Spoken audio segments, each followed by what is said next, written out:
Last night, I started off by researching Hooters getting bankrupted by private equity and ended up uncovering the next 2008 level economic collapse. And they're hiding the bubble inside a private equity black box. They're going to bankrupt the entire American pension system. So maybe she was saying this more as a hook, but I wanted to check. Will this private equity bubble destroy your grandma's retirement? So I asked someone that works with private equity who prefer to stay anonymous. Private equity as an investment for pension funds is like maybe 10 to 15% of all pension funds. So it's a smaller component. Some of the riskier debt is an even smaller component. It's like less than 5%. So your grandma's retirement fund is usually invested in safe bets like this top AAA slice here. But these safe bets are also connected to a big pyramid where there are risky loans underneath. What he's saying is, yes, if more companies default, investors panic, and money stops flowing, pension checks and insurance payouts can shrink.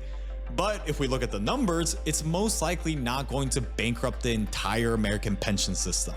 But don't get it twisted.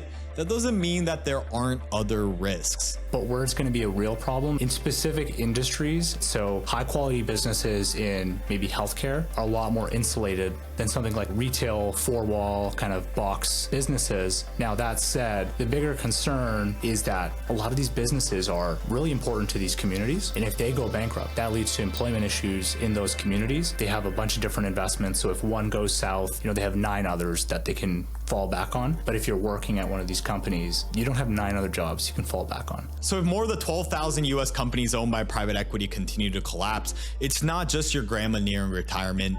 This could mean 12 million jobs at risk. And with that, your savings and your future.